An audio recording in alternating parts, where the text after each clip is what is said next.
نحمده ونستعينه ونستغفره ونعوذ بالله من شرور أنفسنا ومن سيئات أعمالنا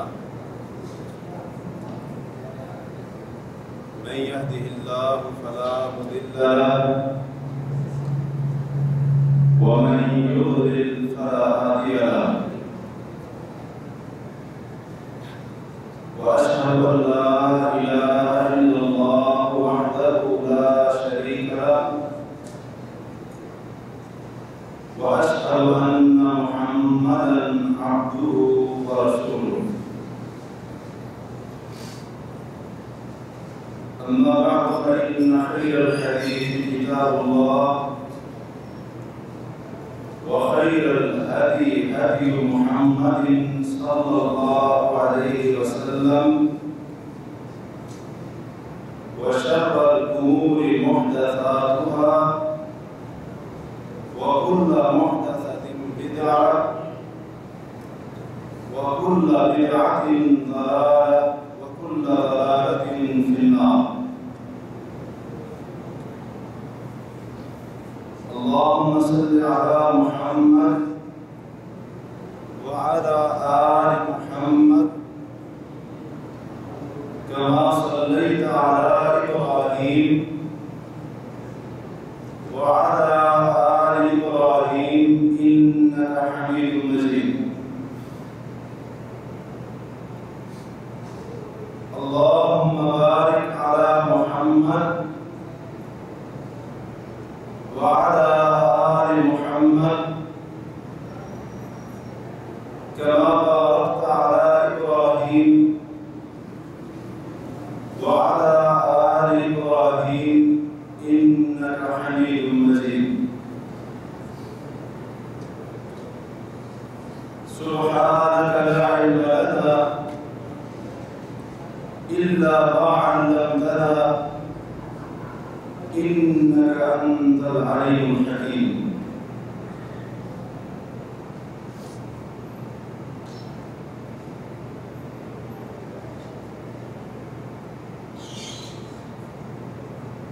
رسول اللہ صلی اللہ علیہ وآلہ وسلم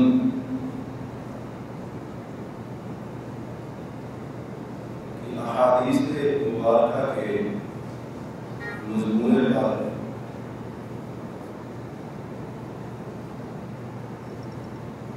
اگر غور کیا جائے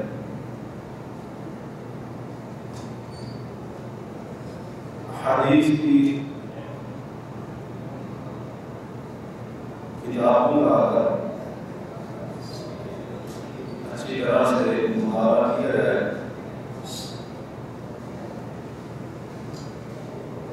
تو ہمیں بہت ساری احادیث ایسی ملتی ہیں کہ جن میں اللہ کے نبی صلی اللہ علیہ وسلم نے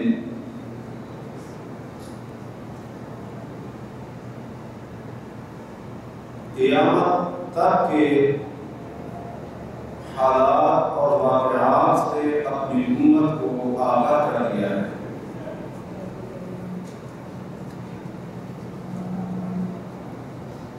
حتیٰ کہ رسول کریم علیہ السلام نے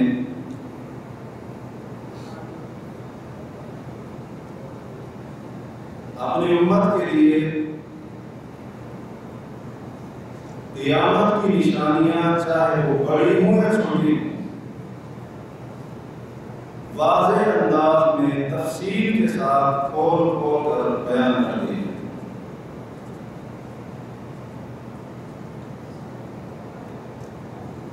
اور خصوصاً وہ فتنے وہ حوادث جو اس امت کی ہلاکت اور بربادی کا سبب بن سکتے تھے اللہ کے رسول صلی اللہ علیہ وسلم نے ان میں سے ہر ایک فتنے کو چاہے وہ اتنا چھوٹا ہو یا بڑا ہو، تفصیل کے ساتھ بیان کر دیا تاکہ آپ صلی اللہ علیہ وسلم کی امت ان تمام قسم کے فتنوں سے اپنے آپ کو محفوظ رکھ سکے۔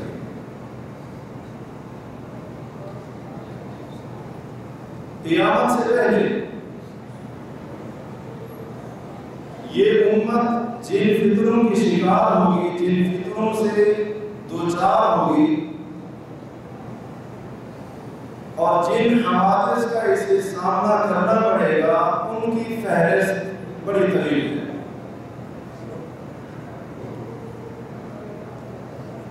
انہیں فتنوں میں سے ایک فتنہ مال کا فتنہ ہے۔ جامع ترمذی میں ہے، حضرت کعب بن عیاض رضی اللہ تعالی عنہ بیان کرتے ہیں کہ رسول اللہ صلی اللہ علیہ وسلم نے فرمایا ان لکل امت فتنہ، یقیناً ہر امت کا ایک فتنہ تھا۔ اس امت سے پہلے جو امت بھی گزری ہے، جو امت اس امت سے پہلے گزر چکی ہے، آپ صلی اللہ علیہ وسلم فرماتے ہیں اس کے لیے ایک فتنہ تھا، یعنی ایک ایسا فتنہ تھا، ایک ایسی آزمائش ان کے اوپر آئی کہ جس کی وجہ سے وہ امت، وہ گروہ، وہ جماعت اس دنیا کے اندر ہلاکت اور تباہی کو سامنا کرنا پڑا۔ ہر امت کے اوپر ایک ایسا فتنہ آیا جس نے ان کو ہلاک کر کے رکھ دیا۔ فرمایا ان فتنۃ امتی المال، فرمایا بے شک میری امت کا وہ فتنہ جو بنیادی فتنہ ثابت ہوگا، جو سب سے خطرناک اور اسی طرح سے سب سے مہلک فتنہ ثابت ہوگا، فرمایا وہ مال کا فتنہ ہے۔ یہ مال کا فتنہ پوری امت کو اپنی لپیٹ میں لے لے، پوری امت اس کا شکار ہوگی۔ یہ ایسا زبردست فتنہ ہو، فرمایا جو میری امت کے لوگوں کی ہلاکت کی بنیاد بنے گا، وہ کون سا فتنہ ہوگا؟ مال کا فتنہ۔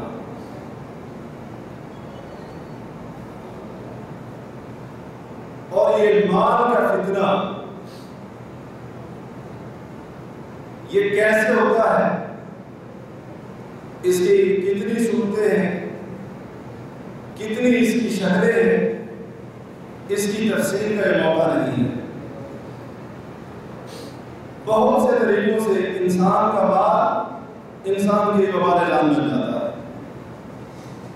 انسان کی دولت اس کے لیے فتنہ بن جاتی ہے۔ اس کے مختلف طریقے اور مختلف اس کی صورتیں ہیں، اور انہی صورتوں میں سے ایک صورت یہ بھی ہے کہ انسان اسی مال کی وجہ سے، اسی مال کی وجہ سے انسان دوسروں کے سامنے ہاتھ پھیلانے پر مجبور ہو جائے۔ کبھی کسی سے کوئی سوال کرنے والا نہ کرنے والا شخص وہ بھی دوسرے سے معاملے کے اوپر مجبور ہو جائے، سوال کرنے پر مجبور ہو جائے، اپنی ہتھیلی پھیلانے پر مجبور ہو جائے۔ یہ مال کے فتنے کی صورتوں میں سے ایک صورت ہے کہ اسی مال کی وجہ سے انسان اس حد تک پہنچ جائے کہ اپنی خودداری اور عزت نفس کو بھی داؤ کے اوپر لگا دے، آزاد ہوتے ہوئے اپنے آپ کو دوسرے کا غلام بنا، تمام اختیارات کے ہوتے ہوئے سب کچھ اپنا کسی اور کے سپورٹ کر دے۔ یہ مال جسے ہم قرض سے تعبیر کرتے ہیں. قرض لینا، قرض دینا، اور خاص طور پر قرض لینے کا جو مسئلہ ہے، اس میں ہم اچھی طرح سے واقف ہیں کہ انسان کتنی حد تک عاجز ہو جاتا ہے. اچھی خاصی عزت کا مالک انسان بھی اپنی عزت کو داؤ پر لگانے پر مجبور ہو جاتا ہے. بچپن سے لے کر 50 سال کی عمر ہو گئی، کبھی اس نے کسی سے کچھ بھی نہیں مانگا، لیکن یہ مال انسان کو مجبور کرتا ہے فلاں سے بھی مانگو، فلاں سے بھی مانگو. اسی لیے تو اللہ کے رسول صلی اللہ علیہ وسلم انسان کی جو حالت ہے کہ جس حالت کے اندر پہنچ کر انسان کچھ بھی کرنے کو تیار ہو جاتا ہے، اس کیفیت اور حالت سے رسول اللہ صلی اللہ علیہ وسلم نے پناہ مانگی. قرض سے اللہ کے رسول صلی اللہ علیہ وسلم پناہ مانگا کرتے تھے. صحیح بخاری اور صحیح مسلم میں ہے، ام المؤمنین سیدہ عائشہ صدیقہ رضی اللہ عنہا بیان کرتی ہیں کہ رسول اللہ صلی اللہ علیہ وسلم نماز کے اندر یہ دعا کیا کرتے تھے. نماز کے اندر یہ دعا کیا کرتے تھے. کیا کہتے ہیں؟ اللہم انی اعوذ بک من عذاب القبر. اے اللہ میں قبر کے عذاب سے تیری پناہ چاہتا ہوں. وَأَعُوذُ بِكَ مِن فِتْنَةِ الْمَسِيحِ الدَّجَّالِ. اے اللہ مسیح الدجال کے فتنے سے بھی تیری پناہ چاہتا ہوں. وَأَعُوذُ بِكَ مِن فِتْنَةِ الْمَحْيَا وَالْمَمَاتِ. اور اے اللہ زندگی اور موت کے فتنے سے بھی پناہ چاہتا ہوں تیری. اللہم انی اعوذ بک من المأثم والمغرم. اے اللہ گناہ سے بھی اور قرض سے بھی تیری پناہ چاہتا ہوں. نماز کے اندر اللہ کے رسول صلی اللہ علیہ وسلم یہ دعا کیا کرتے ہیں. بلکہ بعض روایات میں ہے اللہ کے رسول صلی اللہ علیہ وسلم حکم دیتے تھے صحابہ کہ یہ دعا نماز کے اندر پڑھا. حکم دیتے تھے، حکم دیتے تھے. خود بھی پناہ مانگتے، صحابہ کو بھی حکم دیتے. اور ایک روایت میں صحیح مسلم کی ایک روایت میں اسی حدیث کے مختلف طرق اور سند امام مسلم نے مولانا بیان کی. ان میں سے ایک روایت میں اس کے شروع میں یہ بھی ہے، حضرت عبداللہ بن عباس رضی اللہ عنہما بیان کرتے ہیں کہ اللہ کے رسول صلی اللہ علیہ وسلم یہ دعا صحابہ کو ایسے سکھاتے تھے جیسے آپ قرآن سکھاتے تھے. جیسے قرآن کی تعلیم دیتے ویسے یہی دعا آپ صلی اللہ علیہ وسلم صحابہ کرام کو نماز میں پڑھنے کے لیے سکھایا کرتے تھے. پناہ مانگ رہے ہیں. کہنے والے نے کہا ما اکثر ما تستعین من المغرم.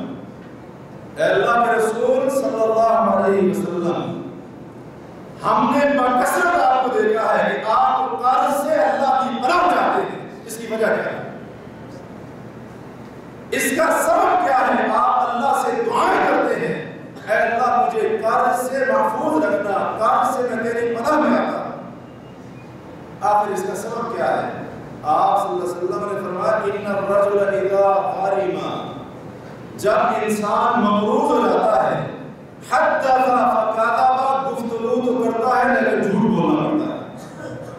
ووعد فاخلف، وعدہ کرتا ہے وعدہ خلافی کرنا پڑتی ہے. اسی وجہ سے اللہ کے رسول صلی اللہ علیہ وسلم فرماتے ہیں میں کثرت سے اس قرض سے اللہ کی پناہ چاہتا ہوں.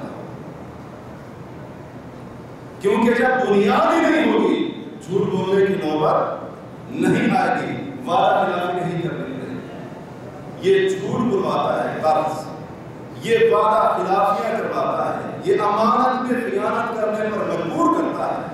اس لیے آپ صلی اللہ علیہ وسلم فرماتے ہیں میں کثرت کے ساتھ کیا کرتا ہوں؟ قرض سے اللہ کی پناہ چاہتا ہوں. اس حدیث کے اوپر اگر ہم غور کریں تو رسول اللہ صلی اللہ علیہ وسلم یاد رکھیے جہاں پر دجال کی فتنے سے پناہ مانگ رہے ہیں وہیں پر قرض سے بھی پناہ مانگ رہے ہیں.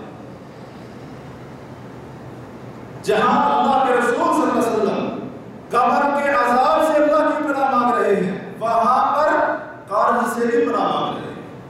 اس کا کیا مطلب ہوا کہ قرض کا معاملہ بڑا ہی خطرناک ہے.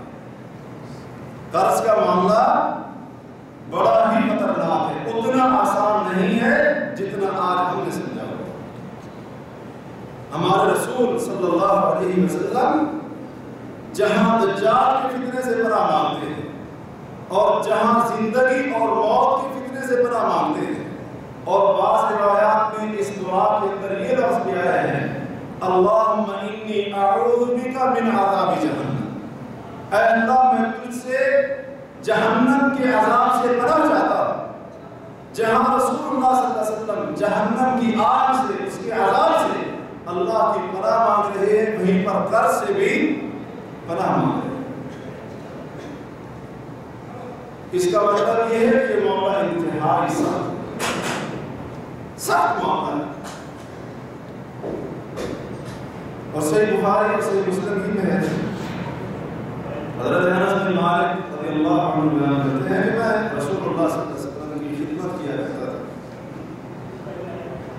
تو کہتے ہیں میں اللہ کے رسول صلی اللہ علیہ وسلم کو بکثرت یہ لفظ کہتے ہوئے اپنی زبان مبارک سے ادا کرتے ہوئے دہراتے ہوئے سنتا تھا. آپ فرمایا کرتے تھے اللہم انی اعوذ بک من الہم والحزن. اے اللہ میں غم اور پریشانی سے تیری پناہ چاہتا ہوں. والعجز عاجز ہو جانے سے کمزور ہو جانے سے دوسروں کے سامنے ذلیل ہونے سے اللہ تیری پناہ چاہتا ہوں.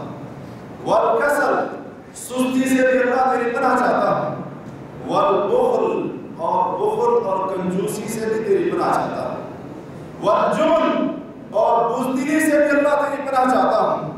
وضرع الدین اور اے اللہ اس چیز سے بھی تیری پناہ چاہتا ہوں کہ ایسا قرض اٹھانے پر مجبور ہو جاؤں جو میری کمر توڑ کر رکھ دے, جو مجھے بالکل جھکا کر رکھ دے. آپ صلی اللہ علیہ وسلم فرماتے ہیں اے اللہ میں تجھ سے ایسے قرض سے بھی کیا کرتا ہوں پناہ چاہتا ہوں. وغلبت الرجال اور لوگ میرے اوپر غالب ہو جائیں, میرے اوپر روک جمائیں, میرے اوپر چڑھ دوڑیں. اللہ کے رسول صلی اللہ علیہ وسلم فرماتے ہیں میں اس چیز سے بھی اللہ کی پناہ چاہتا ہوں.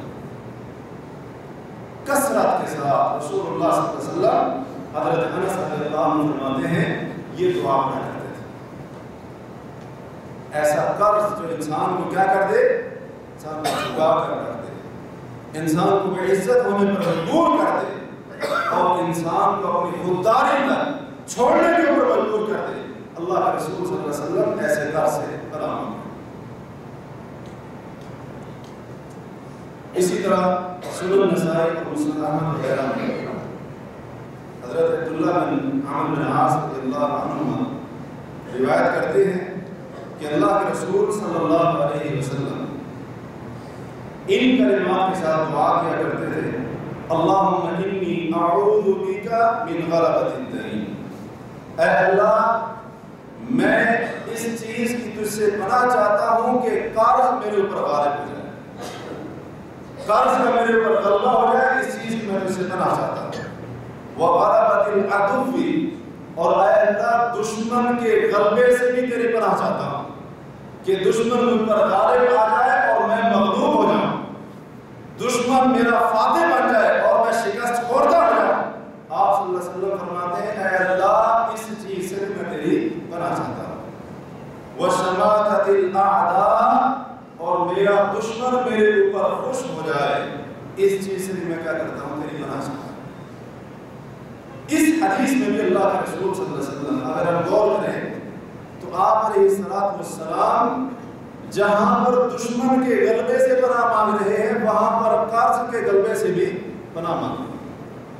کیونکہ بعض دفعہ ایسے ہوتا ہے کہ دشمن بھی ایسا کام نہیں کر سکتا جس کی وجہ سے انسان قرض کی حالت میں کر جاتا ہے,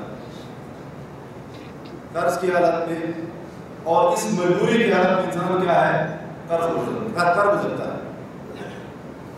اس لیے اللہ کے رسول صلی اللہ علیہ وسلم کیا کر رہے ہیں؟ قرض سے پناہ مانگ رہے ہیں۔ اس کا کیا مطلب ہوا ہے؟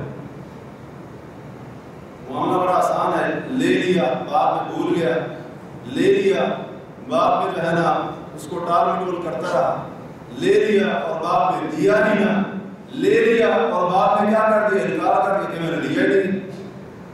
کیا اس کا یہی مطلب ہے؟ ہر کسی نہیں۔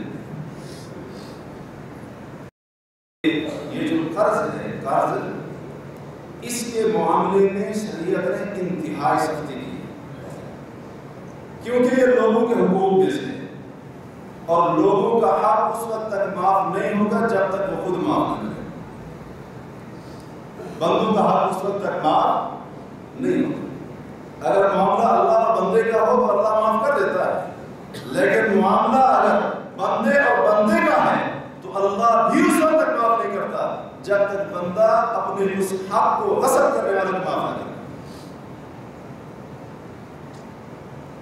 مسند احمد میں حضرت ثوبان رضی اللہ عنہ روایت کرتے ہیں کہ رسول اللہ صلی اللہ علیہ وسلم نے فرمایا من فارق روحه جسده وهو بريء من ثلاث، جس بندے کی روح اس کے جسم سے اس حالت میں نکلی کہ وہ بندہ تین چیزوں سے آزاد تھا، تین چیزیں اس میں نہیں تھی۔ پہلی چیز فرمایا الغلول، خیانت نہیں کرتا تھا، والدین، اس کے اوپر کسی کا قرض نہیں تھا، والکبر، اور وہ تکبر کی حالت میں نہیں مرا۔ فرمایا جس بندے کو اس حالت میں موت آئے ان تین چیزوں سے وہ بری اور آزاد تھا، فرمایا دخل الجنت، اللہ کے حکم سے جنت میں چلا گیا۔ تین چیزوں سے آزاد تھا، خیانت، قرض اور تکبر۔ اور اللہ کے رسول صلی اللہ علیہ وسلم فرماتے ہیں، مسند احمد ہی میں ہے، حضرت عقبہ بن عامر رضی اللہ عنہ روایت کرتے ہیں کہ میں نے نبی کریم صلی اللہ علیہ وسلم کو فرماتے ہوئے سنا۔ کیا فرما رہے تھے آپ؟ لا تخیفوا انفسکم بعد امنها، لوگوں اپنی جانوں کو امن اور سکون پہنچانے کے بعد ان کو بے امن اور بے چین نہ کرو، بے چینی کے اندر اپنے آپ کو مبتلا نہ کرو۔ اس چیز کے بعد کہ اللہ نے تمہیں امن دے دیا، سکون دے دیا، اپنا امن اور اپنے دل کا سکون اپنے ہاتھوں سے نہ چھینو۔ صحابہ نے کہا وہ یا رسول اللہ، اے اللہ کے رسول صلی اللہ علیہ وسلم، خود اپنے آپ کو بندہ کیسے ڈراتا ہے، خوف میں کیسے مبتلا کرتا ہے، کیسے بندہ اپنا چین اور سکون چھینتا ہے؟ اللہ کے رسول صلی اللہ علیہ وسلم فرماتے ہیں الدین، جب قرض لیتا ہے انسان اپنا سکون خود برباد کر دیتا ہے، خود اپنے آپ کو ڈراتا ہے، خود اپنے آپ کو، اللہ نے امن دیا تھا، خود اپنے آپ کو کیا کرتا ہے؟ خوف کے اندر مبتلا کرتا ہے۔ اور حضرت عمر رضی اللہ عنہ فرمایا کرتے تھے، موطا کے اندر ہے، موطا امام مالک کے اندر، ایاکم الدین، لوگوں قرض لینے سے اپنے آپ کو بچاؤ، جتنا ممکن ہو سکے قرض لینے سے اپنے آپ کو بچاؤ۔ کیوں؟ فَإِنَّ أَوَّلَهُ هَمٌّ، کیونکہ فرماتے ہیں جب شروع میں انسان یہ قرض لیتا ہے تو یہ قرض اس پر پریشانیوں کے پہاڑ بن کر ٹوٹ پڑتا ہے، وَآخِرَهُ حَرْبٌ، اور اس قرض کا جو انجام ہوتا ہے وہ پھر جنگ ہوتی ہے۔ وہ کیا ہوتی ہے؟ پھر جنگ ہوتی ہے، لڑائی جھگڑا ہوتا ہے، گالم گلوچ ہوتی ہے، حتیٰ کہ قتل تک نوبت پہنچ جاتی ہے۔ اس لیے فرمایا کیا کرو؟ اس قرض سے اجتناب، اس سے بچو۔ صحیح بخاری میں ہے، کچھ لوگوں کی یہ عادت ہوتی ہے کہ وہ دوسروں کا مال بطور قرض لیتے ہی اس لیے ہیں، یہ نیت کر کے، یہ سوچ کر کہ ہم نے کون سا لینا ہے، یا یہ سمجھ کر کہ اس کے پاس اتنا زیادہ پیسے ہیں، اگر میں نے وہ قرض واپس نہ دیا تو کیا جاتا ہے اس کا۔ صحیح بخاری میں حضرت ابو ہریرہ رضی اللہ عنہ نبی کریم صلی اللہ علیہ وسلم سے بیان کرتے ہیں کہ آپ نے فرمایا من اخذ اموال الناس یرید اداءها، جو بندہ لوگوں کا مال لیتا ہے بطور قرض یا بطور امانت، مال لیتا ہے لوگوں کا، نیت اور ارادہ اور مقصد یہ ہوتا ہے کہ میں یہ کیا کروں گا، واپس کر دوں گا، نیت یہ ہوتی ہے واپس کر دوں گا، فرمایا عد اللہ عنہ، اللہ تبارک و تعالیٰ اس کی طرف سے ادا کر دیتا ہے۔ جب اس کی نیت اچھی ہوتی ہے، نیت واپس کرنے کی ہوتی ہے، اللہ بھی مدد کرتا ہے وہ قرض واپس کرنے میں، وہ امانت واپس لوٹانے میں۔ اور فرمایا وَمَنْ أَخَذَ يُرِيدُ إِتْلَافَهَا، جو بندہ لوگوں سے مال تو لیتا ہے بطور قرض یا بطور امانت ان کا مال لیتا ہے، مقصد یہ ہوتا ہے اس کو کنگال کرنا، اس کو واپس نہ کرنا، فرمایا أَتْلَفَهُ اللَّهُ، اللہ اس کو تلف کر دے، اللہ اس کو برباد کر دے، اللہ اس کو ہلاک کر دے۔ جو کیا کرتا ہے، اس مقصد سے قرض لیتا ہے کہ میں نے کون سا واپس کرنا ہے، میں نے کون سا اس کو واپس دینا ہے، آپ صلی اللہ علیہ وسلم فرماتے ہیں أَتْلَفَهُ اللَّهُ، اللہ کرے وہ بھی برباد ہو جائے اور تباہ ہو جائے، جس طرح وہ دوسروں کا مال برباد کرنے پر تلا ہے، اللہ ویسے اس کو برباد کرتا ہے۔ جو کیا کرتا ہے، دوسروں سے لیتا تو ہے لیکن دینے کے بارے میں کبھی سوچتا نہیں۔ اور طبرانی میں حضرت عائشہ رضی اللہ تعالیٰ عنہ بیان کرتی ہے کہ میں نے رسول اللہ صلی اللہ علیہ وسلم کو فرماتے ہوئے سنا، ما من عبد كانت له نیت فی اداء دینہ، جو بھی بندہ اس کی نیت یہ ہوتی ہے کہ جو قرض میں نے لیا ہے وہ کیا کر دوں گا، واپس کر دوں گا، اس کو ادا کر دوں گا، فرمایا الا کان له من اللہ عون، اللہ تبارک و تعالی اس کی اچھی نیت کی وجہ سے اس کا تعامل کرتا ہے، اللہ اس کی مدد کرتا ہے، اللہ تبارک و تعالی اس کا تعامل کرتا ہے حتیٰ کہ وہ قرض دینے کے قابل ہو جاتا ہے۔ اور ایک دوسری روایت کے الفاظ ہیں کان لہ من اللہ عون، اللہ تبارک و تعالی اس کے تعاون کا انتظام کرتا ہے، وسبب لہ رزقا، اور اللہ تبارک و تعالی اس کی روزی اور اس کے رزق کا خود بندوبست کرتا ہے۔ جو کیا کرتا ہے، جس کے دل کے اندر یہ ہوتا ہے کہ قرض لیا ہے واپس بھی کروں گا، اللہ اس کی روزی کے راستے پھر خود کھول دیتا ہے۔ کیا، اس کی اچھی نیت کو دیکھ، اگرچہ اس کے پاس حیثیت نہیں ہوتی، طاقت نہیں ہوتی دینے کی، اللہ مدد بھی کرتا ہے اور اس کے رزق کے اسباب بھی اللہ مہیا کر دیتا ہے، جس کی وجہ سے وہ آسانی کے ساتھ کیا کرتا ہے، اپنا قرض ادا کر دیتا ہے۔ اور جس کی نیت یہی ہوتی ہے پاکستان اور انڈیا سے آتے رہو، کبھی کسی کے پاس آ رہا ہے، کبھی کسی سے 50,000، لاکھ، 1.5 لاکھ، اتنے ویزا لے رہا ہوں، جو ہی جاؤں گا فوراً لوٹا دوں گا، دل میں یہ ہوتا ہے کہ بعد میں جا کر دیکھی جائے گی، تو کیا اللہ تبارک و تعالی یہاں پر آئے جتنے پیسے کمائے اللہ برکت دے گا؟ برکت کہاں سے آئے؟ لوگوں سے لیتا ہے، وعدہ کرتا ہے فلاں دن اور فلاں وقت واپس کر دو، جب وقت آتا ہے تو پھر کیا کہتا ہے، بعد میں دیکھیں گے، ابھی نہیں، ٹال مت کو، اس قسم کی صورت حال۔ رزق کے اندر برکت چلی گئی، روزی سے اللہ نے برکت، کام سے اللہ نے برکت، محنت سے اللہ نے برکت اٹھا۔ کیوں؟ لیتے وقت نیت ہی ہوتی، اور کچھ لوگوں کی یہ بھی عادت ہوتی ہے کہ پیسے اگر تھوڑے ہو تو بعد میں نہ لے لیتے، مثال کے طور پر کسی سے 5 یا 10 ریال لیے، اس نے نہیں مانگے تو پھر ہو گئے، اس کو کوئی فکر نہیں، کوئی پرواہ نہیں، چلو کیا ہے 10 ریال سے 5 ریال، اس میں کیا رہتا ہے، اس میں کیا رہتا ہے، ایسا ہوتا ہے کہ نہیں، یہ سوچ ہوتی ہے۔ چلو زیادہ ہوتا ہے تو پھر بندہ جو ہے وہ پریشان ہوتا ہے، اور کچھ تو ایسے ہوتے ہیں وہ بالکل چاہے ان کے سر پر لاکھ ہو یا 10 روپے ہو، 10 پیسے ہوں، ان کے کانوں پر جوں تک نہیں رہتی۔ سنن ابن ماجہ میں ہے صحیح سند کے ساتھ کہ عبداللہ بن عمر رضی اللہ عنہ بیان کرتے ہیں اللہ کے رسول صلی اللہ علیہ وسلم نے فرمایا من مات فعلیہ دینار او درہم، جس بندے کو موت آئی، جس بندے کو موت آئی اس حالت میں کہ اس کے ذمے کسی کے قرض کا 1 دینار یا 1 درہم تھا، کتنا؟ 1 دینار یا 1 درہم تھا، اس حالت میں اس بندے کو موت آ گئی، قرض ادا نہیں کیا تھا، اس سے پہلے مر گیا، فوت ہو گیا، اس کی روح پرواز کر گئی۔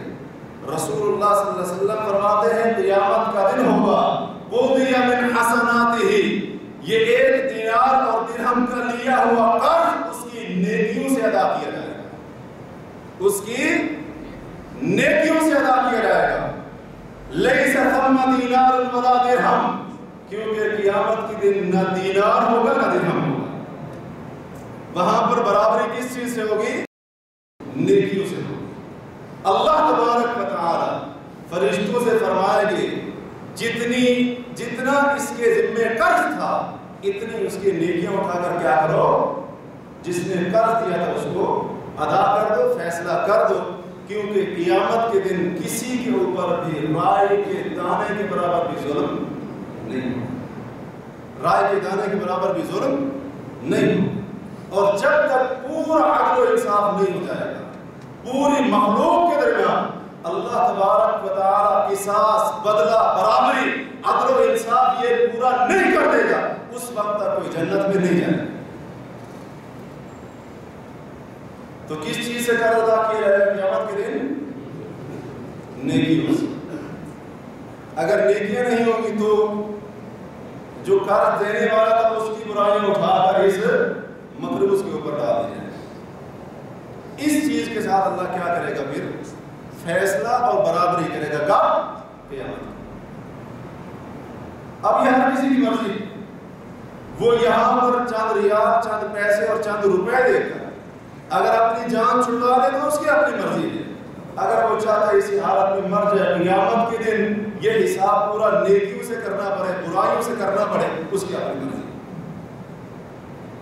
وگرنہ اللہ کے رسول صلی اللہ علیہ وسلم نے تو معاملہ بالکل واضح کر دیا، بالکل واضح کر دیا، کوئی اس کے اندر اشکال نہیں۔ اور طبرانی کے اندر ہے صحیح سند کے ساتھ، میمون القرطی اپنے باپ سے روایت کرتے ہیں، ان کے باپ صحابی تھے، فرماتے ہیں کہ میں نے اللہ کے رسول صلی اللہ علیہ وسلم کو یہ ارشاد فرماتے ہوئے سنا، ایما رجل تزوج امرأة، جو شخص بھی کسی عورت سے نکاح کرتا ہے، شادی کرتا ہے، علی ما قل من المہر او کثر، مہر، حق مہر چاہے تھوڑا ہو یا زیادہ ہو، تھوڑا ہو یا زیادہ، وہ کسی عورت کے ساتھ نکاح کرتا ہے، شادی کرتا ہے، اپنے گھر بساتا ہے، اس کو بیوی بناتا ہے، لیس فی نفسہ، اب نکاح اور شادی کرتے وقت اس کے دل میں زبان سے کہتا ہے اتنا میں حق مہر دوں گا، فلاں چیز بطور مہر دوں گا، زبان سے کہتا ہے شادی کرنے کے لیے، اس کے ساتھ نکاح کرنے کے لیے، لیکن اس کے دل میں کیا ہوتا ہے کہ شادی تو ایک بار ہو جائے، بعد میں ڈھونڈتے ہی رہ جائیں گے کہاں سے آئے گا حق مہر۔ آپ نے فرمایا اس کے دل میں یہ ہوتا ہے کہ کیا کروں گا، بعد میں یہ نہیں دوں گا، پہلے خود کہتا ہے دوں گا، کیونکہ اس کو پتا ہوتا ہے جب تک حق مہر کا اقرار نہیں کروں گا لڑکی والے لڑکی ساتھ جانے دیں گے، نہیں جانے دیں گے، اس وقت کہتا ہے، لیکن نیت کیا ہوتی ہے، دل کے اندر چور ہوتا ہے کہ شادی ہو جائے ایک بار، پھر میں دیکھتا ہوں مجھ سے کیسے یہ سونا لیتے ہیں یا پلاٹ لیتے ہیں یا فلاں چیز لیتے ہیں۔ آپ فرماتے ہیں اس کے دل میں یہ ہوتا ہے کہ اس کا حق ادا نہیں کرے گا، اس عورت کا حق ادا نہیں کرے گا، خدعہا، اس کو دھوکہ دیتا ہے، زبان سے کہتا ہے حق مہر دوں گا، دل میں کیا کرتا ہے، یہ نیت کرتا ہے، بعد میں دھوکہ دیتا ہے، نہیں دیتا۔ فرمایا فمات، اسی حالت میں اگر اس کی موت ہو گئی، ولم یؤدی الیہا حقہا، اور اس حالت میں موت ہوئی، اپنی بیوی کا حق مہر ادا نہیں کیا، لقی اللہ یوم القیامت وہو زان، قیامت کے دن اللہ سے اس حال میں ملے گا کہ زانی اور بدکار ہوگا۔ زانی اور نکاح تو اس نے کر لیا تھا، شادی تو اس نے کر لی تھی، لیکن حق مار نہیں دیا، بیوی کا حق مار کھا گیا، اس کا حق مار گیا، غصب کر گیا، قبضہ کر گیا۔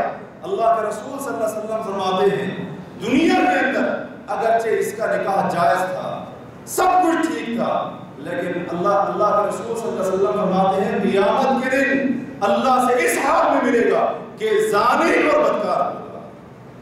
زانی اور بدکار جس طرح اللہ سے ملاقات کرے گی، اسی طرح یہ بندہ بھی ویسے ہی ملاقات کرے گا اللہ سے۔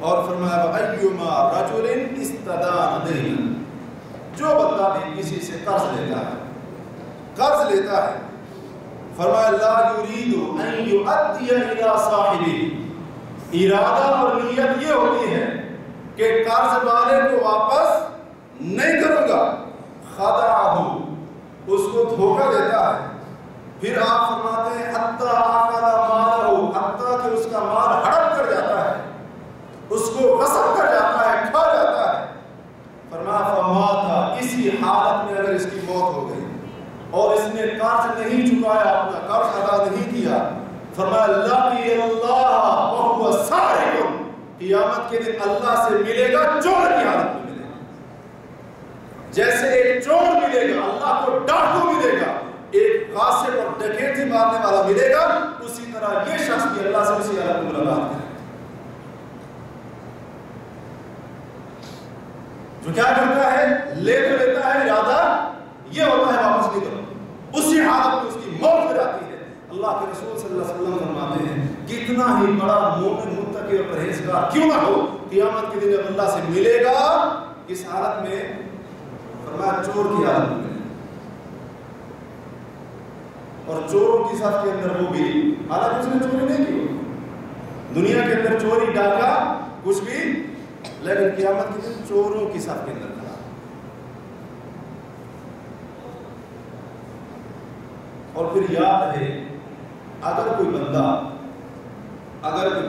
اسی حالت میں اس کی وفات ہو جاتی ہے کہ اس نے قرض تو لے لیا، بعد میں لاپرواہی کر دی اور وہ جو ہے نا واپس کرنا ہی بھول گیا، جیسا کہ اکثر لوگ اس معاملے میں بھول جاتے ہیں، لے تو لیتے ہیں، بعد میں یاد نہیں رہتا کس سے لیا کس سے نہیں لیا، کس کو دینا ہے کتنا دینا ہے، کچھ یاد نہیں۔ یہ وہی لاپرواہی والی بات ہے، ہم نے معاملہ بڑا آسان سمجھا ہوگا۔ تو جو بندہ قرض لے لے گا کسی سے، لاپرواہی کی، سستی کی، یا جان بوجھ کر نہ دیا، واپس نہ کیا، اسی حالت میں مر گیا، تو رسول اللہ صلی اللہ علیہ وسلم کے فرامین میں یہ بتاتے ہیں کہ اس کی جان پہ لٹکی رہتی ہے، اس کی جان کیا ہوتی ہے، لٹکی رہتی ہے، اس کے قرض کی وجہ سے لٹکی رہتی ہے، جب تک اس کا قرض ادا نہیں کر دیا جاتا اس کی جان کیا ہے، وہ اس قرض کی وجہ سے بندھی ہوئی ہے، لٹکی ہوئی۔ اور اس قرض کے معاملے میں پھر لوگ مختلف قسم کے ہوتے ہیں، جیسا کہ میں نے پہلے آپ سے عرض کیا، مختلف قسم کے لوگ ہوتے ہیں، اور کچھ اللہ کے بندے تو ایسے ہوتے ہیں لے کر کیا کرتے ہیں، لے کر بالکل انکار کر جاتے ہیں، مکر جاتے ہیں۔ تو اللہ کے رسول صلی اللہ علیہ وسلم فرماتے ہیں، حضرت سمرہ بن جندب رضی اللہ عنہ بیان کرتے ہیں، ابو داؤد، نسائی، حاکم وغیرہ کی حدیث ہے، فرمایا کہ اللہ کے نبی صلی اللہ علیہ وسلم نے ہمیں خطبہ ارشاد فرمایا، خطبے کے دوران ہی آپ نے پوچھا کیا آپ میں سے اس مجمع میں فلاں قبیلے کا آدمی موجود ہے؟ آپ کے سوال کا کسی نے جواب نہ دیا۔ پھر آپ نے فرمایا کیا یہاں پر فلاں قبیلے کا کوئی شخص موجود ہے؟ کہتے ہیں کسی نے جواب نہ دیا۔ تیسری بار آپ نے یہی سوال دہرایا تو فرماتے ہیں ایک آدمی کھڑا ہو گیا، اس نے کہا اللہ کے رسول صلی اللہ علیہ وسلم کو جس کے بارے میں آپ جس قبیلے کے بارے میں آپ سوال کر رہے ہیں میرا تعلق اسی خاندان اور قبیلے سے ہے۔ آپ نے فرمایا ما منعک ان تجیبنی فی المرتین الاولین، پہلی بار جب پہلے دو بار جب سوال کیا پوچھا جواب کیوں نہیں دیا؟ خیر آپ صلی اللہ علیہ وسلم نے پھر فرمایا انی لم انبہ بکم الا خیرا، یہ سوال کر کے میرا ارادہ صرف تم سے بھلائی کرنے کا، صرف نیکی کرنے کا ارادہ تھا، خیر خواہی کرنے کا ارادہ تھا۔ ان صاحبکم، بے شک تمہارا جو ساتھی ہے، تمہاری خاندان اور تمہاری فیملی کا جو فرد ہے، فرمایا مقصور بدینہ، اپنے قرض کی وجہ سے وہ گرفتار ہے۔ تمہارا فلاں بندہ تمہارے قبیلے کا جو اس حالت میں مرا تھا، قرض چھوڑ کر مرا تھا، قرض اس نے نہیں دیا تھا، فرمایا اس قرض کی وجہ سے وہ اللہ کے ہاں گرفتاری کا شکار ہے، قید کے اندر مبتلا ہے۔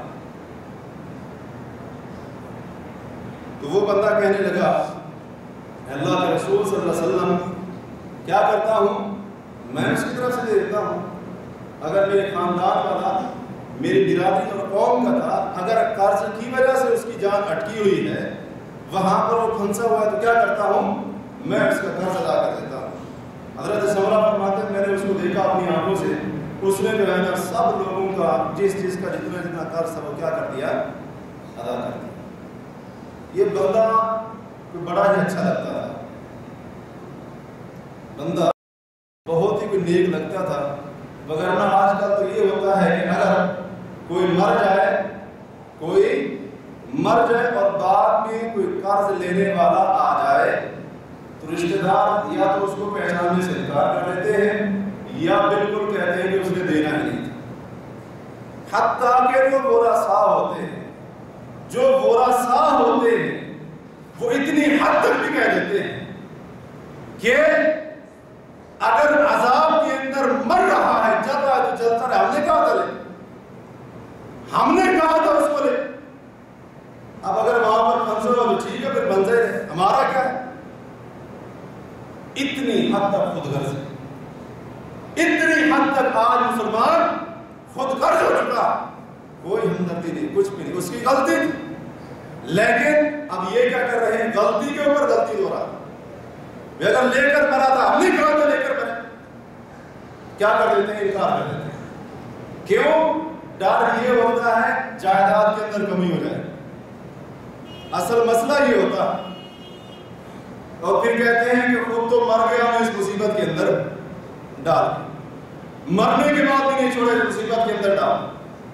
حالانکہ یاد رہے جو بندہ مر جائے اس کی جائیداد اس وقت تک تقسیم ہی نہیں ہوگی جب تک اس کا قرض ادا نہ کر دیا جائے۔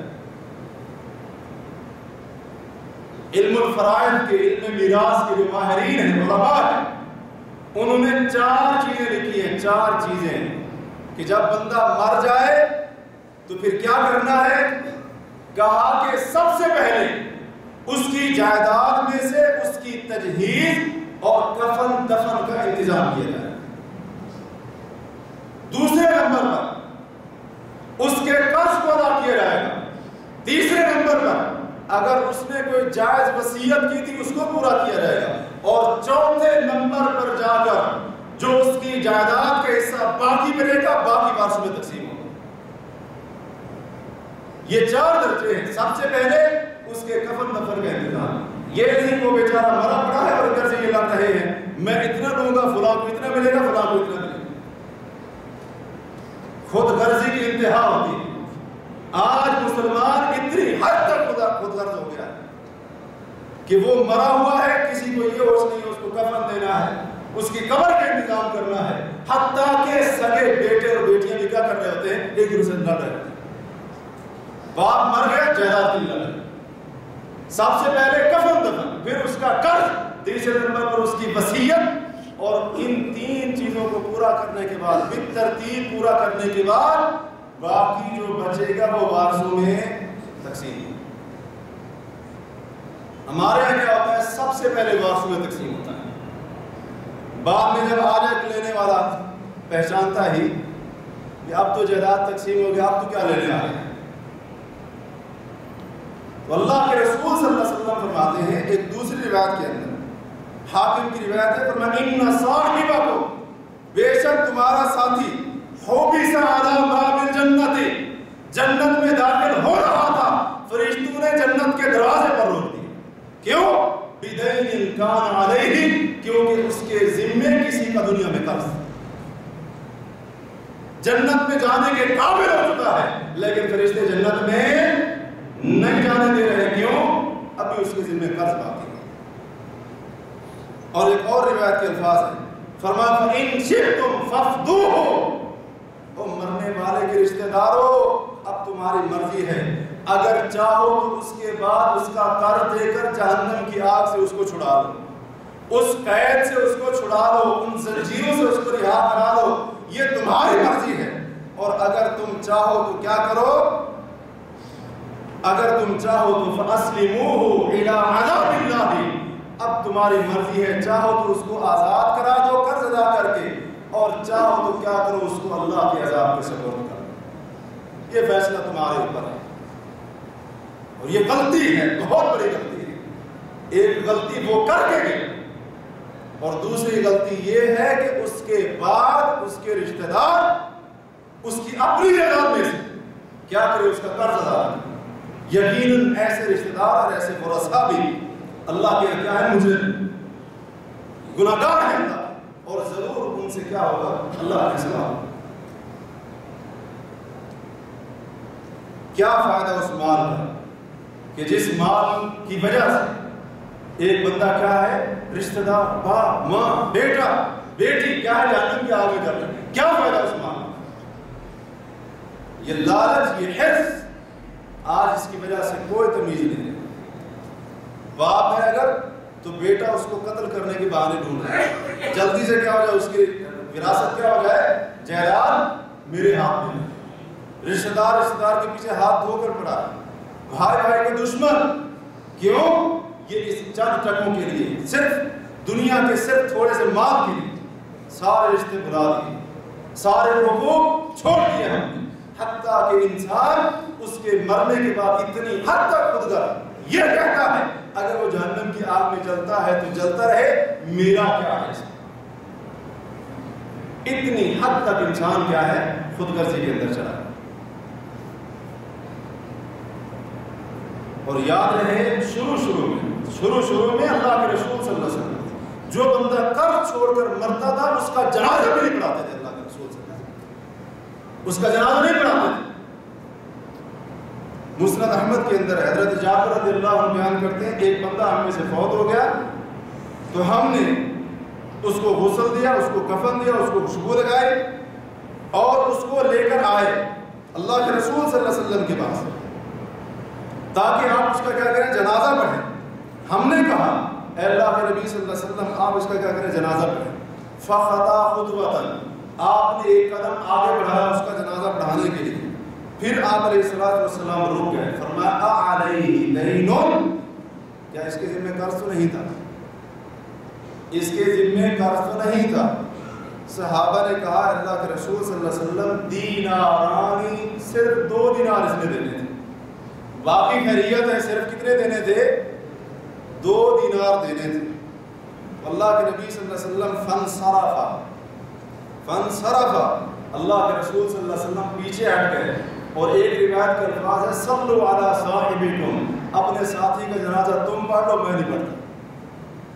کیا کر لو، تم پڑھ لو، میں نہیں پڑھتا.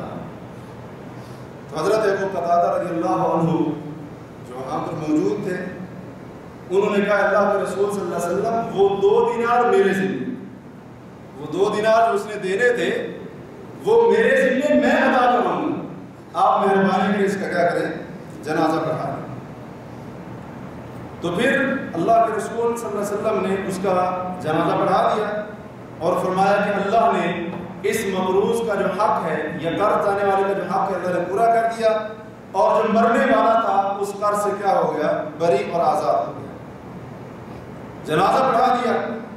2 دن کے بعد حضرت ابو قتادہ رضی اللہ عنہ فرماتے ہیں 2 دن کے بعد اللہ کے رسول صلی اللہ علیہ وسلم دوبارہ مجھے ملے پوچھا ابو قتادہ ما فعل دیناران، وہ جو 2 دینار کی ذمہ داری اٹھائی تھی اس کے قرض ادا کرنے کی، ان کا کیا بنا؟ ان کا کیا بنا؟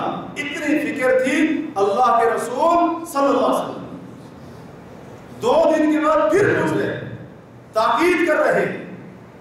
حضرت ابو قتادہ رضی اللہ عنہ فرماتے ہیں میں نے کہا اللہ کے رسول صلی اللہ علیہ وسلم ابھی کالد مرا ہے، کالد اس کی وفات ہوئی ہے، آپ 2 دن بعد پھر پوچھ رہے ہیں۔ تو خیر کہتے ہیں اگلے دن میں آیا اللہ کے رسول صلی اللہ علیہ وسلم کے پاس، میں نے کہا اللہ کے نبی صلی اللہ علیہ وسلم اس کا 2 دینار کا قرض میں چکا کر ادا کر کے آ رہا ہوں۔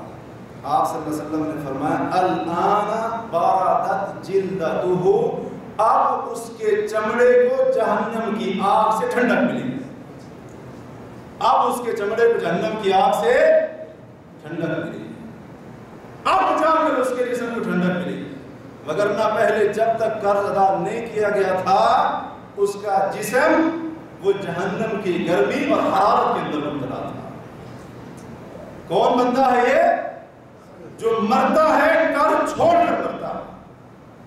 اللہ کے رسول صلی اللہ علیہ وسلم فرما رہے ہیں جب قرض ادا کیا اس کے مرنے کے 3 دن کے بعد آپ صلی اللہ علیہ وسلم فرماتے ہیں اب جا کر اس کو سکون ملے گا، مگر میں اس سے پہلے سکون میں نہیں۔ ہم تو لے کر ہی بھول جاتے ہیں، ہمیں تو یاد ہی نہیں رہتا کہ کس کا دینا ہے، جبکہ قبر کے اندر معاملہ یہ ہو رہا ہے۔ قبر کے اندر 2 دینار کی وجہ سے، یہ چاند روپے چاند پیسے کی وجہ سے جس کو ہم معمولی سمجھتے ہیں وہاں پر عذاب دیا جا رہا ہے۔ اور پھر اللہ کے رسول صلی اللہ علیہ وسلم شروع میں یہی معاملہ تھا، آپ اس بندے کا جنازہ نہیں پڑھاتے جو قرض چھوڑ کر مرتا ہے، لیکن بعد میں جب فتوحات ہوئی بیت المال کے اندر خزانہ آیا اور اسی طرح سے مال غنیمت آیا تو اللہ کے رسول صلی اللہ علیہ وسلم پھر فرماتے تھے جو بندہ قرض چھوڑ کر گیا اور اس کی استطاعت نہیں تھی آپ پھر فرماتے تھے میں اس کا قرض خود ادا کروں۔ آپ پھر بیت المال میں سے کیا کرتے تھے؟ اس کا قرض ادا کر لیتے تھے۔ یاد رہے آج نہ تو اللہ کے رسول صلی اللہ علیہ وسلم ہے جو میرا اور آپ کا احساس کر سکے، آج بیت المال ہے، نہ کوئی ایسا حکمران ہے جو ہمارے بعد یہ احساس کرتا پھرے کہ فلاں مسلمان بیچارہ اتنے پیسے قرض بطور قرض چھوڑ کر مر گیا اور وہ ہماری طرف سے ادا کرے، نہ ہی رشتہ داروں سے آج امید ہے۔ تو پھر کیا کیا اس معاملے میں انتہائی چوکنا رہنے کی ضرورت ہے کہ نہیں؟ بہت زیادہ ضرورت۔ اور یاد رہے آج حضرت ابو قتادہ رضی اللہ عنہ جیسے بھی شخص موجود ہے، کوئی رشتہ داری نہیں، کوئی تعلق نہیں، اللہ کے رسول صلی اللہ علیہ وسلم نے جنازہ چھوڑا، صحابی کا دل تڑپ اٹھا، مسلمان کا جنازہ چھوڑ رہا ہے، فوراً کہا اللہ کے نبی صلی اللہ علیہ وسلم قرض میرے ذمے مہربانی کرے جنازہ پڑھا۔ اگر ہم ہوتے تو ہم کیا کہتے؟ نہیں پڑھنا تو نہ پڑھو، اب ہم کیوں سے لائے اس کا دینے کی؟ کیوں جی ایسے ہوتا کہ نہیں ہوتا؟ باقی آج ایسے ہوتا ہے۔ اور پھر یاد رہے شہید جانتے ہیں آپ، شہید جو بندہ شہید ہو جائے اللہ کے راستے میں لڑتے لڑتے کتنا مقام ہے اس کا، بہت بڑا درجہ ہے اس کا۔ جو اللہ کے راستے میں شہید ہو جائے، کفار کے ساتھ لڑائی کرتے کرتے میدان جنگ کے اندر شہید ہو جاتا ہے، قتل ہو جاتا ہے، اس کا بڑا ہی درجہ ہے۔ اس کے درجے کے اوپر بہت ساری آیتیں حدیث موجود جن کی تفصیل کا موقع نہیں۔ ترمذی کے اندر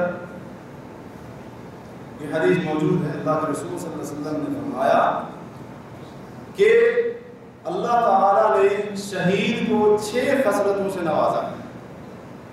اللہ نے شہید کو 6 خصلتوں سے نوازا ہے۔ ان میں سب سے پہلی خصلت یہ ہوتی ہے یغفر لہ عند اول قطرۃ دم، کہ جو ہی اس کے جسم سے خون کا پہلا قطرہ بہتا ہے، گرتا ہے، ابھی وہ قطرہ زمین پر نہیں گرتا اللہ سارے گناہ پہلے معاف کر دیتا ہے۔ یہ اس کے درجے کی صرف ایک جھلک، ابھی اس کے خون کا پہلا قطرہ زمین کے اوپر نہیں گرا، رب سارے گناہ معاف کر دیتا ہے۔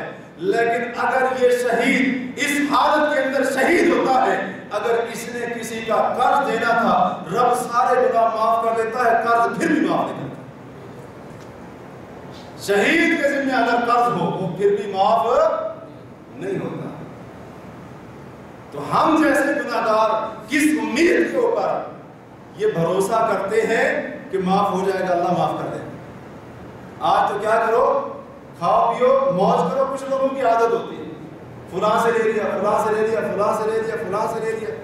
کچھ لوگوں کو یہ لت پڑ جاتی ہے قرض لینے کی, لت پڑ جاتی ہے, عادت پڑ جاتی ہے بار بار ہاتھ پھیلانے کی, مختلف بندے. اور پھر جو ہے نا بندے تبدیل کر کے, کیا کر کے, بندے بدل بدل تاکہ پہلے والا پہچانے. حضرت ابو قتادہ رضی اللہ عنہ بیان کرتے ہیں صحیح مسلم میں کہ اللہ کے رسول صلی اللہ علیہ وسلم کھڑے ہوئے, آپ نے واضح نصیحت کی. آپ نے فرمایا ان الجہاد فی سبیل اللہ والایمان باللہ افضل الاعمال. اللہ کے راستے میں لڑنا اور اللہ پر ایمان رکھنا یہ تمام اعمال میں سے افضل عمل ہے. ایک آدمی کھڑا ہوا کہنے لگا اللہ کے رسول صلی اللہ علیہ وسلم ارائیتا, مجھے یہ بتائیے, ان قتلت فی سبیل اللہ, اگر میں اللہ کے راستے میں لڑتے لڑتے شہید ہو جاؤں تو کفر عنی خطایا یا تکفر عنی خطایا, کیا شہادت کی وجہ سے میرے گناہ اور غلطیاں ختم ہو جائیں گی؟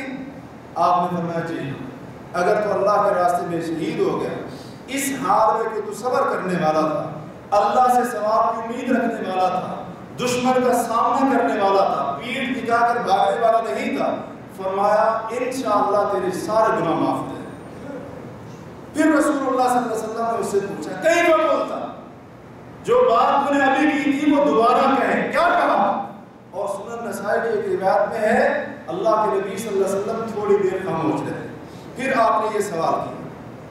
اس نے سوال دہرایا اور آپ صلی اللہ علیہ وسلم نے اپنا جواب دہرایا کہ ٹھیک ہے, اگر صبر کرتے ہوئے مقابلہ کرتے ہوئے پیٹھ نہ دکھاتے ہوئے تو شہید ہو گیا, اللہ تیرے سارے گناہ معاف کر دے گا, الا الدین, اللہ قرض معاف نہیں کرے گا. فإن جبریل قال لی ذالک, کیونکہ جبریل نے تیرا سوال کرنے کے بعد ابھی آ کر مجھے آسمان سے یہ خبر دی ہے کہ اللہ شہید کے سارے گناہ معاف کر دے گا, قرض معاف. کہاں سے خبر آئی؟ آسمان سے خبر آئی. فرمایا ابھی جبریل اترے اور انہوں نے کہا کہ سارے گناہ معاف, قرض معاف نہیں. اور صحیح مسلم ہی کی ایک روایت میں ہے اللہ کے رسول صلی اللہ علیہ وسلم فرماتے ہیں یغفر للشہید کل ذنب, شہید کا ہر گناہ معاف ہو جاتا ہے الا الدین, لیکن قرض معاف نہیں. اور ایک دوسری روایت کے الفاظ ہیں شہادت, اللہ کے راستے میں شہید ہونا, یہ شہادت کی موت یہ سارے گناہوں کو مٹا دیتی ہے, لیکن قرض اس کی وجہ سے ختم نہیں ہوگا, وہ معاف نہیں ہوگا. سنن نسائی اور طبرانی اور حاکم کی روایت ہے, محمد بن عبداللہ بن جحش روایت کرتے ہیں کہ رسول اللہ صلی اللہ علیہ وسلم اس جگہ پر بیٹھے ہوئے تھے جہاں پر جنازوں کو رکھا جاتا تھا. آپ نے اپنا سر مبارک آسمان کی طرف اٹھایا, پھر آپ نے اپنی نگاہ کو نیچے جھکا دیا اور آپ صلی اللہ علیہ وسلم نے اپنا ہاتھ مبارک اپنی پیشانی مبارک کے اوپر رکھا. آپ فرمانے لگے سبحان اللہ ما انزل من التشدید, کتنی زیادہ سختی ابھی اتری ہے. باتیں فعرفنا, ہم پہچان گئے اور ہم خاموش رہے. حتیٰ کہ جب اگلا دن تھا اس وقت تو ہم خاموش رہے, جب اگلا دن تھا فرماتے ہیں میں نے رسول اللہ صلی اللہ علیہ وسلم سے سوال کیا, اے اللہ کے نبی صلی اللہ علیہ وسلم مت تشدید الذی انزل, کل ایسی کون سی سختی تھی جو آپ کے اوپر اتری تھی, وہ بتائیے. آپ نے فرمایا فی الدین, وہ قرض کے بارے میں اللہ نے میرے اوپر بڑا ہی سخت جو ہے حکم اتارا تھا. والذی نفسی بیدہ, اس ذات کی قسم جس کے ہاتھ میں میری جان ہے, لو قتل رجل فی سبیل اللہ, اگر کوئی بندہ اللہ کے راستے میں شہید ہو جائے, ثم عاش, پھر زندہ ہو جائے, ثم قتل, پھر شہید ہو جائے, ثم عاش, پھر زندہ ہو جائے, اور ثم قتل, پھر تیسری بار شہید ہو جائے, وعلیہ دین، اور اس کے ذمہ قرض ہو. فرما دخل الجنت، 3 بار شہادت کی موت پانے کے باوجود بھی جنت میں داخل اس وقت تک نہیں ہوگا جب تک اس کا قرض ادا نہیں کر دیا جائے. 3 شہادت کی موتیں پانے کے باوجود بھی آپ فرماتے مجھے اللہ کی قسم ہے وہ جنت میں داخل نہیں. 3 بار یہ شہید ہو رہا، 3 بار شہید ہو رہا ہے، لیکن قرض پھر بھی معاف نہیں. تو اس لیے دوستو یہ انتہائی اہم معاملہ ہے، اس کے بارے میں غور کرنا چاہیے.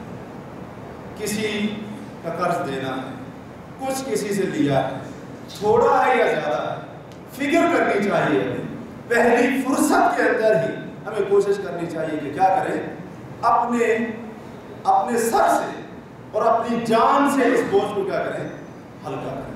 وگرنہ اس حالت کے اندر اگر موت ہو گئی، روح جسم کو چھوڑ کر پرواز کر گئی، تو پھر یاد رکھیے جب شہید کا معاف نہیں ہوگا تو پھر میرا اور آپ کا بھی معاف نہیں ہو سکتا. ہمیں یہ کھوکھلی امید کے سہارے نہیں جینا چاہیے، بلکہ عملی زندگی میں اس مسئلے کو حل کرنا چاہیے، کیونکہ یہ لوگوں کا حق ہے، اور لوگوں کا یہ حق انسان کو موت کے بعد تک بھی نہیں چھوڑے گا. اگر اس حالت میں کوئی مر گیا، اس کے ذمہ قرض ہوا، تو جنت میں جانا دور کی بات، جہنم تو اس کے لیے ہے ہی، عذاب تو اس کے لیے ہے اس لیے. اس کے علاوہ جو تھوڑی بہت نیکیاں ہوں گی وہ بھی چھین کر کس کو دے دی جائیں گی؟ جو حقدار، دنیا کے اندر جو حقدار.